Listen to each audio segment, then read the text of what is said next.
the Essenes embodied Jesus Christ. The story of Jesus most likely began around 100 years before the story begins, with his birth at the beginning of the Common Era. The first written version of the story is the Gospel of Mark that dates from 70 Common Era, about 40 years after the story says Jesus died. This is also the time of the Jewish revolt against Rome and the defeat and expulsion of the Jewish people from the Promised Land. The knowledge of the Hebrew Bible in a time of illiteracy indicates that the Gospel of Mark was written by Rabbis, or very learned men in Judaism.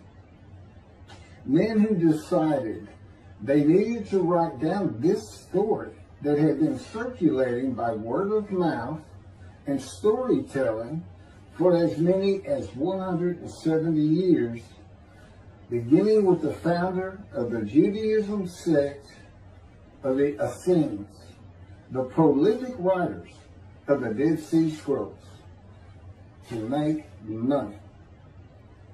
Their temple, homes, and country were gone, and it was desperate times for the Jewish people. The name of the founder of the Essenes was with a capital T, the teacher of righteousness. That was his name, the teacher of righteousness.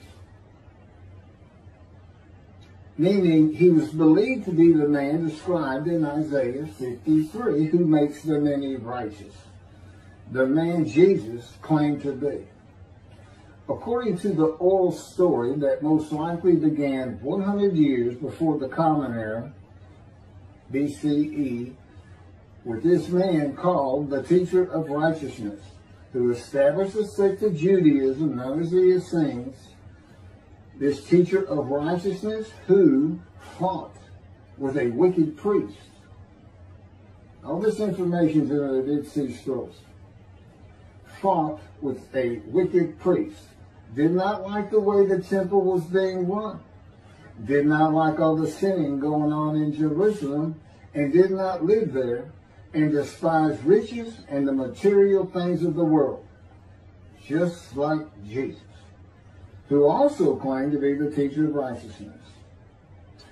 The oral storytellers, who were diverse and from different backgrounds, ethnicity, and ability, captured the imagination of the crowds with their oral skills and would earn their livelihood from donation of money and goods in the age of antiquity. Few could read in a world where literacy was restricted to just a few, and this did not begin to change until the Middle Ages.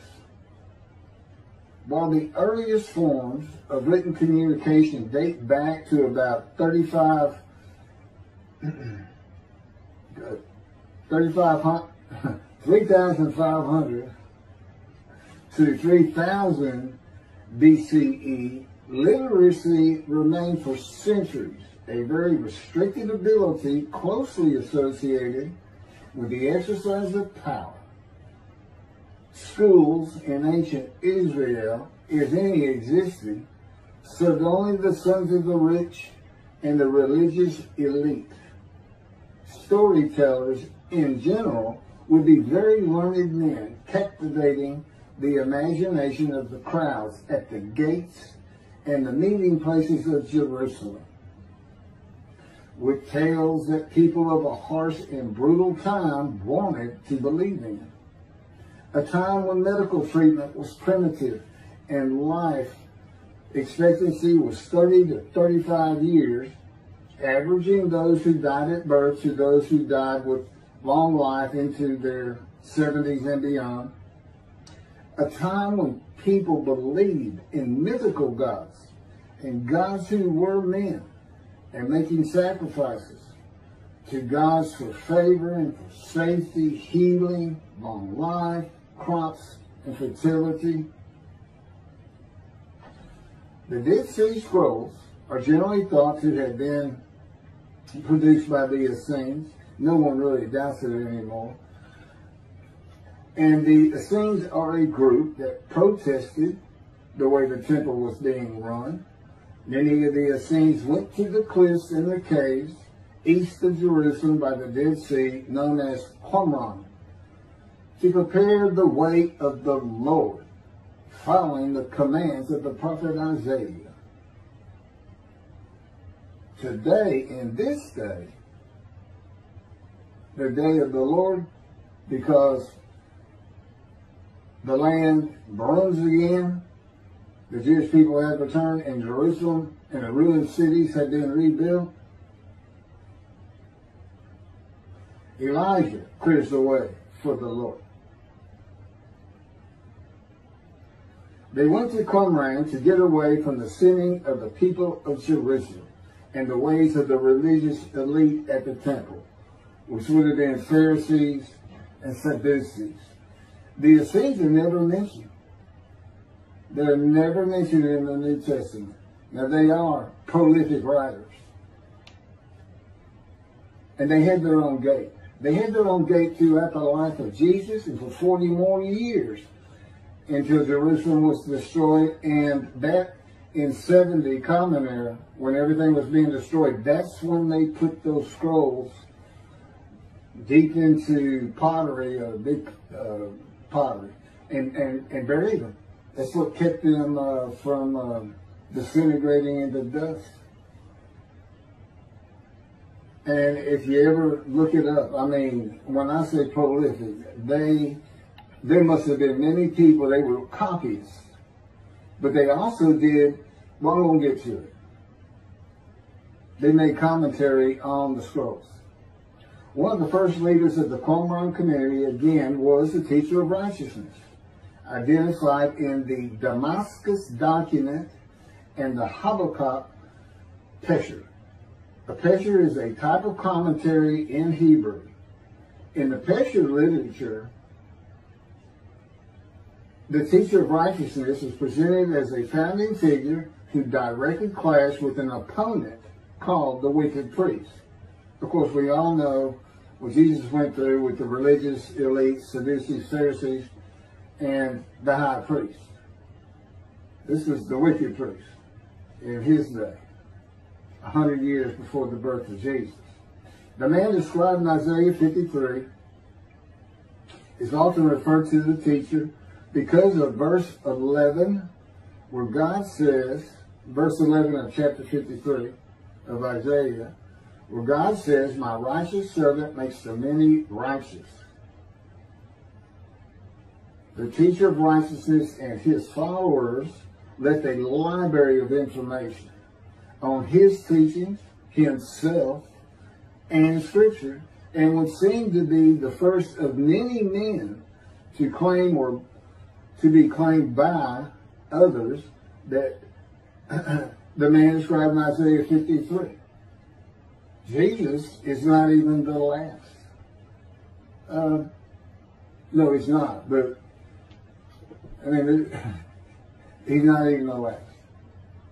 The Hebrew noun pesher is found in the Hebrew of the Qumran scrolls in the sense of meaning, explanation, interpretation. It is similar to a midrash in the Talmud. Various biblical texts were deemed prophetic and were subjected to pesher interpretation even when appearing in non-prophetic literary context. The copy of the pesher of Isaiah dates to the beginning of the 1st century Common Era. The pesher of Habakkuk attributes this technique to the founder of the community, the teacher of righteousness. In other words, this pesher was written during Jesus' life. And they had their own gate, the gate of the Essenes. The Qumran sect, like the broader Jewish movement from which it sprang, took a critical view of the established orthodoxy of its time, believing Israel to be under divine judgment, regarding itself as the true remnant of Israel and awaiting its imminent vindication.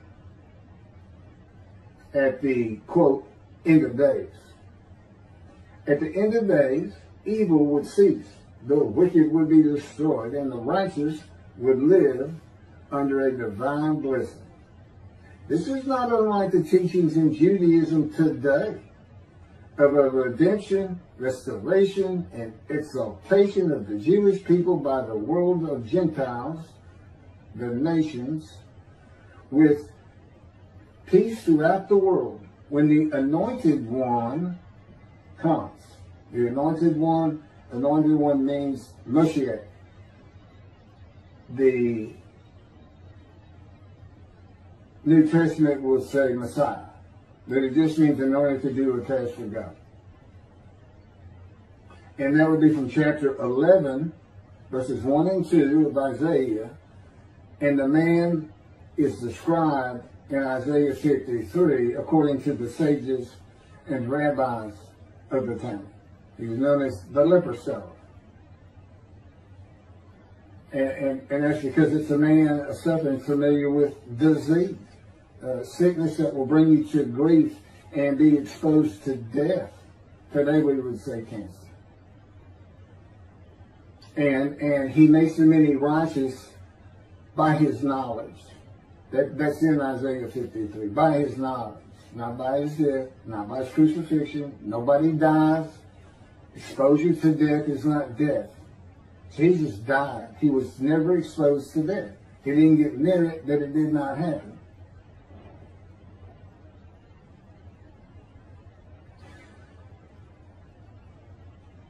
This time that the Essenes were waiting upon, that they thought was imminent, did not happen for them. And it is this teaching that Jews for Judaism uses in the analysis that Isaiah 53 describes the Jewish people as God's righteous servant, as one man, Israel. The persecution of the Essenes and their leader, the teacher of righteousness, probably elicited the sect's apocalyptic visions. These included the overthrow of the wicked priests. Jesus pointed an accusing finger at the high priest and told him, "You shall see me return." Oh, it sounds threatening to me. The wicked priests of Jerusalem and of the evil people, and in the dawn of the Messianic age, the recognition of their community as the true Israel. Josephus Flavius describes this sect, the Essenes. This is a man living at the time. People wrote back then, but you can't find anything written by Jesus or about Jesus until after the destruction of the temple.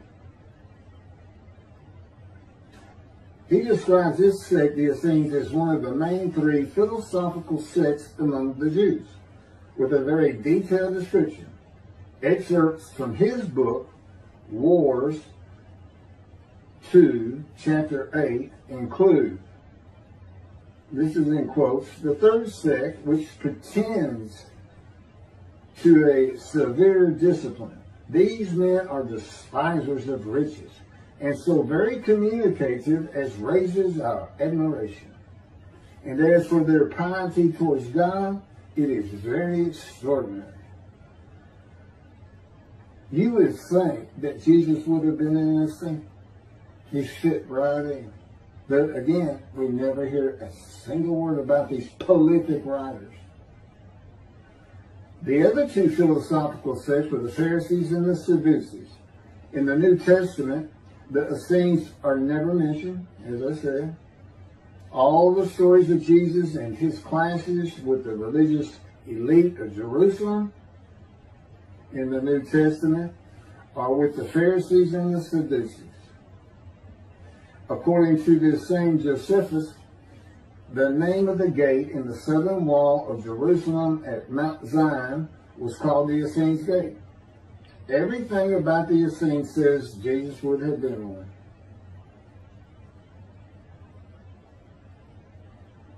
Peter and Paul, disciples later called apostles of Jesus, all said Jesus was the fulfillment of Isaiah 53. and the teacher of righteousness. All of Christianity does today. The Essenes, again, were writers and copyists and had their own gate in the southern wall of Jerusalem. The founding leader claimed to be the righteous servant, so did Jesus. It is impossible to believe that the Essenes had not heard of Jesus. It is impossible to believe they would not have gone to Jesus to question him and verify the stories around him and his claim of being God's righteous servant and right about him. Because they believed that their founder was the Moshiach and that the end times were coming. Moshiach, anointed one, described in Isaiah 53. They were great followers of the things Isaiah had to say, and there's a picture written on it during the life of Jesus. It's impossible to believe it.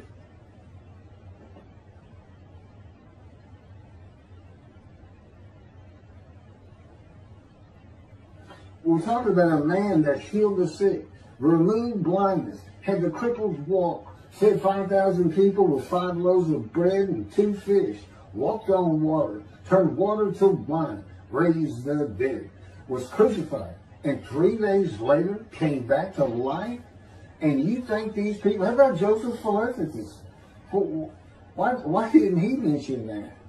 He talks about the destruction of the temple. He was there. The Essenes were present in and around Jerusalem for 100 years before the birth of Jesus and another 40 or so years after his death at the age of 30 in the first written story of him and his life in 70 Common Era. There is not one word written by the Essenes of Jesus. There is no account in the New Testament of Jesus and an Essene. There are no writings or even a mention of him by a single person or group that was part of his generation while he was alive. There are no writings by Jesus. And prophets of God, men of God, servants of God have been writing for him throughout the biblical times until he stopped talking to his prophets. The Hebrew Bible ended. The last prophet he spoke to, Malachi. Malachi chapter 3, the last chapter of the prophets,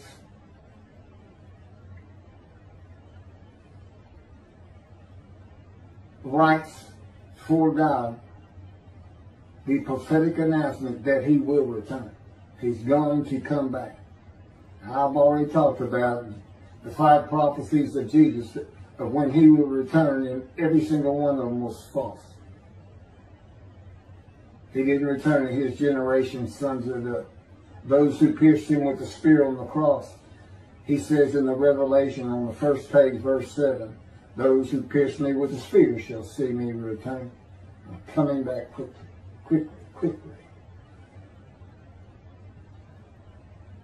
Nothing was written by his disciples.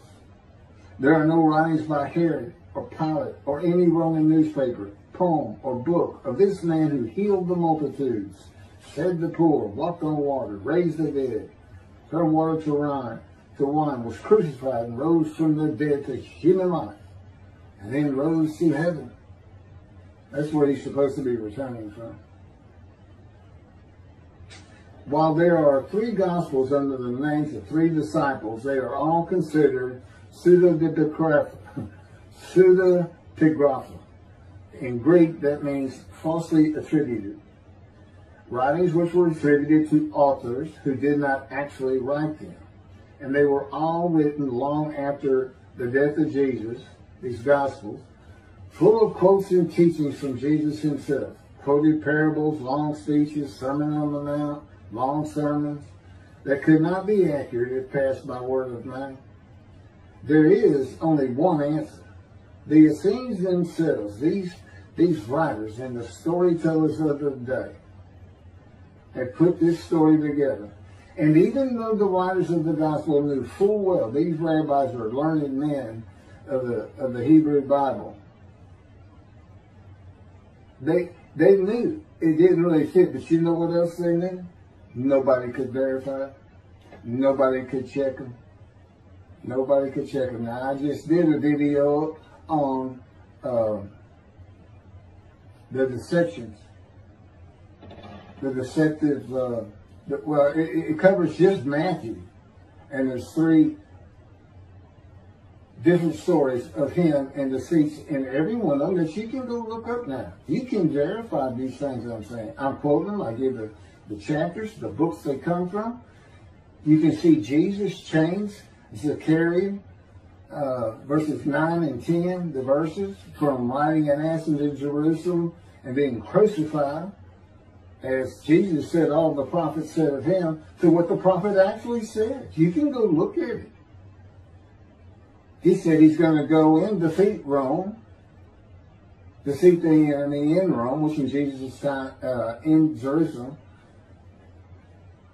and be king of the world, which at the time would have been the nations of the Middle East. And he would tell them all to surrender. That's actually, yeah, that's part of the verse itself, verse 10. And he would defeat the enemy and have the nations surrender and be king from sea to sea, lands into ocean.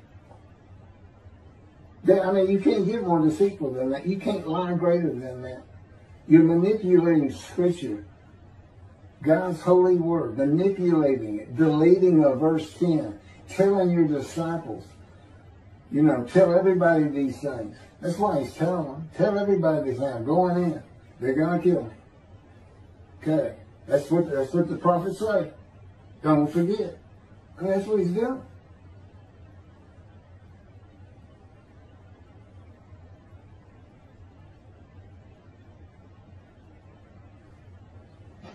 Jesus is a myth. So look at that. So look at what a myth is. Believe me, it covers the New Testament. It covers